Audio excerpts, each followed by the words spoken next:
Now that we understand the basic configuration of a scalar, vector, and a matrix, we can start talking about how we interact them together, right? So with basic arithmetic, we can see how a scalar and vector interact.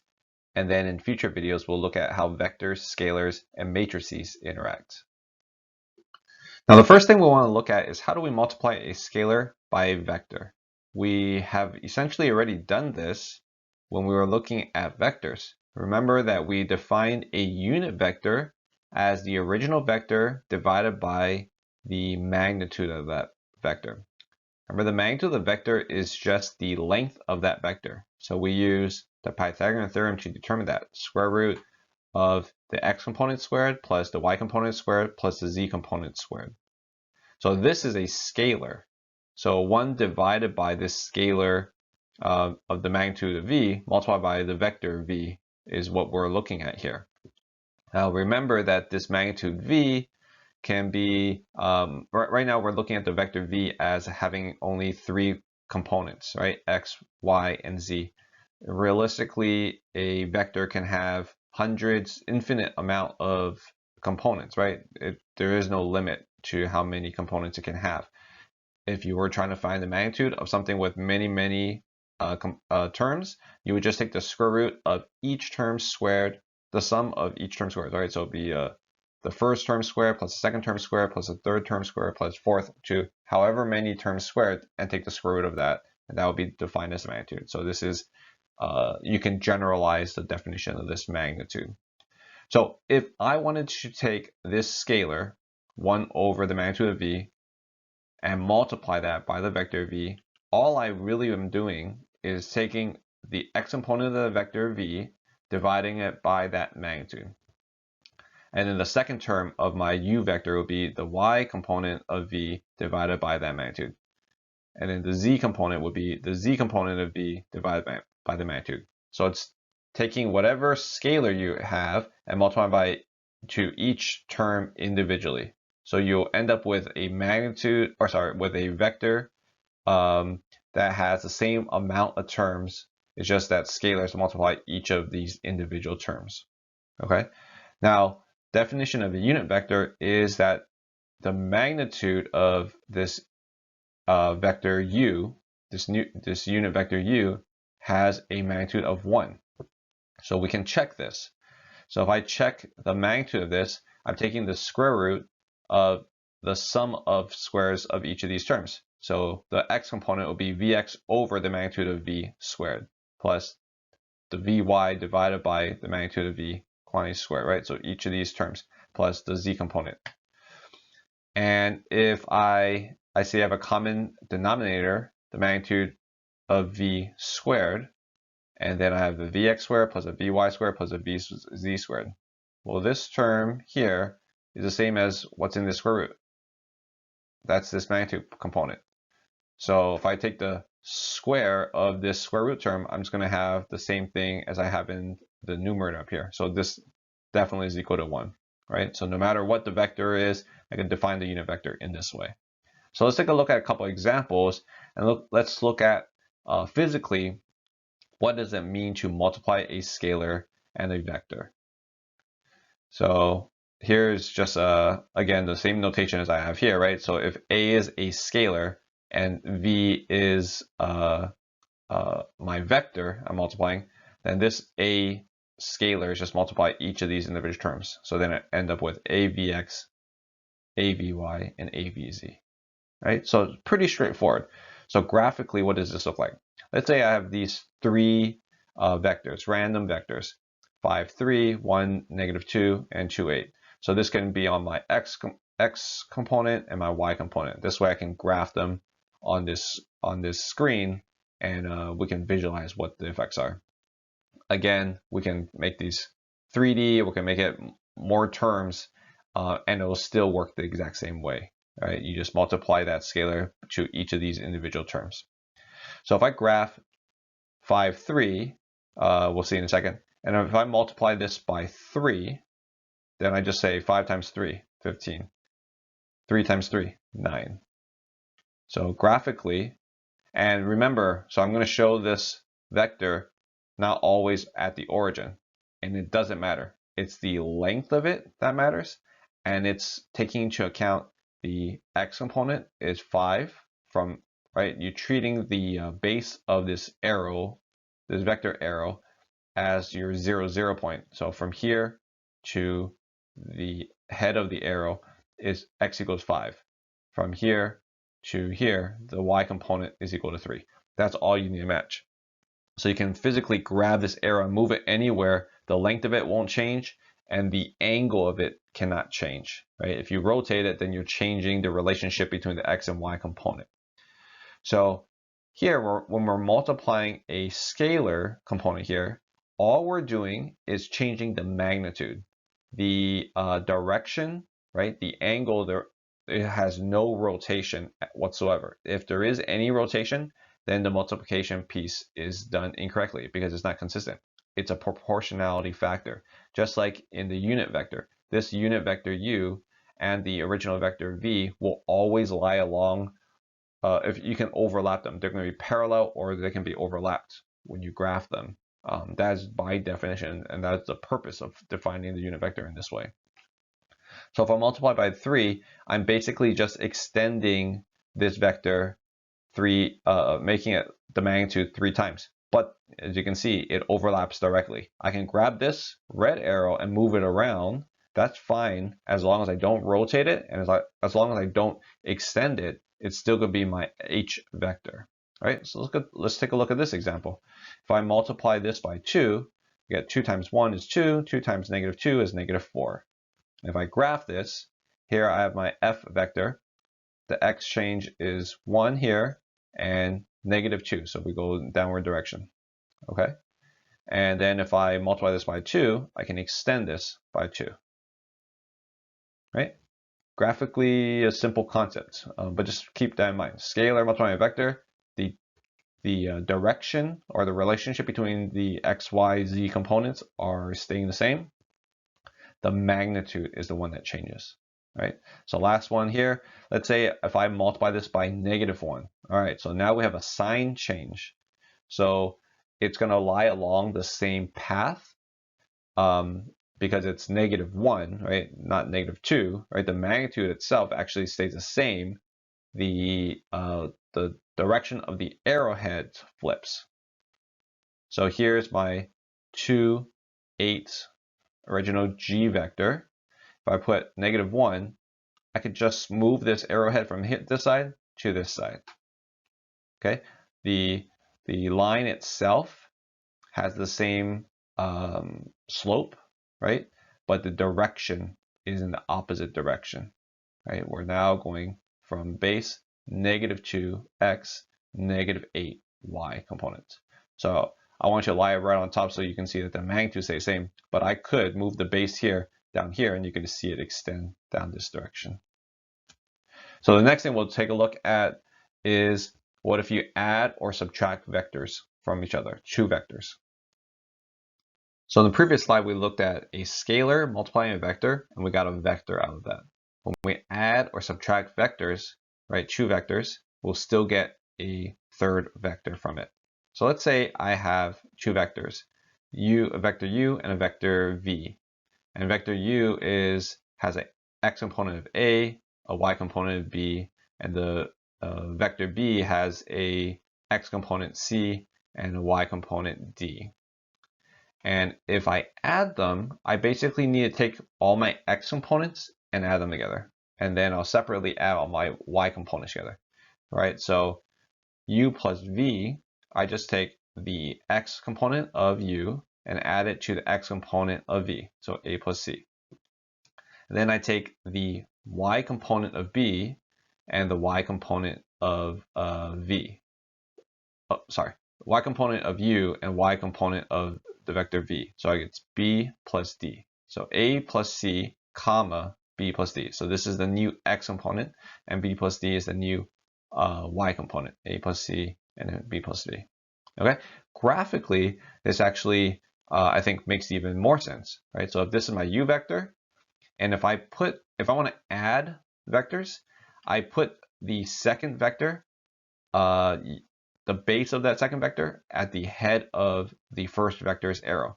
Now, all I need to do is connect the base of the first vector to the head of the second vector. And that's how, this is the definition of adding vectors, right? So this graphical representation is a really important one. If I want to subtract two vectors, I do pretty much the same thing. I take A minus C, right? The x components subtract. Then B minus D, the y component subtract. So A minus C is the x component, B minus D is the y component. Graphically, there's two ways to look at it. I'm going to show you one way. You can look at the u vector here. That's subtracting. Now we subtract the v vector. So instead of taking the base of the v vector and putting it at the head, we can put the head of the v vector here. Now I'll draw a third vector. Start at the base of the first vector, right, the u vector, subtracting the v vector. So start here and draw it to this direction here. If you don't like this way of thinking about it, you can think about this as u plus the negative v vector. And to draw the negative v vector, remember, all you do is you move the arrowhead from this side to the base, right, just like we saw in the previous slide. So if you flip the arrowhead, it will be from here down here, then it's the same logic as the addition components. All right, so let's take a look at some examples so we can see this play out in action. So we use the same vectors E, F, and G, but we'll add some of them together and then we'll subtract some of them. So let's say I wanted to add the vectors E and F. So 5 plus 1, right, the x components added, 3 plus negative 2, 3 minus 2, I get 6, 1. So let's graph E, and then let's graph F, and then we'll graph the addition of it the same way we graphed it here. So I'm going to start at the origin so we have easier time referencing things. So we go x by 5, y by 3. So we draw that arrow. So that's my E vector. Then my F vector is 1, negative 2. I'm going to start at this the arrowhead here and go x equals 1, y equals negative 2. Right, 1, 2, right? Okay, then for my H vector, I'm going to start the 0, 0 and draw it to the end of the head at the end of the F vector head. And so this should be 6, 1, or is it 6 and 1? So that matches. So F plus G, 1 plus 2, and negative 2 plus 8. So 3, 6. So if you want, press pause, try to graph F vector, then graph the G vector from the arrowhead of the F vector, and then connect from, I would recommend an origin point, all right, or at least the base of your F vector to the head of, in this case, your G vector. Press pause, try it out, and then come back. Okay, so hopefully you had a chance to try graphing it. So my F vector is 1, negative 2, so x is 1, and then go down, negative 2. And my G vector was at 2, 8, so I'll go 1, 2, and then how is this divided? This is 1, 2, 3, 4, 5, 6, 7, 8, so it should be up here, right? So starting at the base, going up there. And then we're doing addition, so I should go from this to this end here. And this should be 3, 6. 1, 2, 3, yep, and 6. So that's 5 and 6. So that matches. All right, so let's do a subtraction one for our last example. Let's do E minus G. So 5 minus 2. 3 minus 8. So we got 3, negative 5. Remember, there's two ways to look at this. So the way I'm going to look at it is I'm going to draw my E vector first. Then I'm going to draw my G vector where the head of that G vector is at the head of my E vector. And then I'm going to connect the base of the E vector to the base of my G vector and put my arrowhead at the base of the G vector. All right, if you want to give it a try, pause it and then come back and we'll walk through it together. All right, so my E vector, I have, where is it? 5, 3. So 5, 3. My G vector, I'm going to put the head right there, and then I want that to be 2, 8. So kind of walk back to 1, 2, and then walk down 8. 1, 2, 3, 4, 5, 6, 7, 8. So I should start here and draw up to this point and draw my arrowhead right there. All right, so E minus G. This is my E, this is my G. I want to subtract these two. So I'm going to start here and draw my arrowhead ending up here. And so this should be, what is this? 1, 2, 3, right? X equals 3. And then we go down to -5. So 3, -5. All right, so now you know how to do scalar, multiply a vector, and vector addition and vector subtraction. The last thing is vector multiplication. I'm just going to introduce to you the concept of it. We're going to need more time to go into depth. And so I'm just going to introduce it, and then in future videos, we'll go into depth on how to actually apply it. So I put multiplying vectors in quotes because there's two ways to multiply vectors, and it really depends on what you're trying to solve for, which method you would actually use. So we don't usually talk about it as multiplying vectors. We talk about more specifically as either a dot or cross product. So let's say I have two vectors, vector u and vector v, and we have them in 3 dimensions. So I have an a, b, c, and an d, e, f vector. So just a couple things that we need to define first is when I define an angle theta as the angle between vectors, that's me drawing the two vectors and giving them a common base. And then the angle between them is my angle theta. Okay, we'll use this angle theta to help define components of when we look at multiplying these vectors. So the two types are either a dot product or a cross product, and the two are very, very different. They're used a lot in physics and from that engineering, but one gives you a scalar and one gives you a vector. So by nature, they're very different in that way.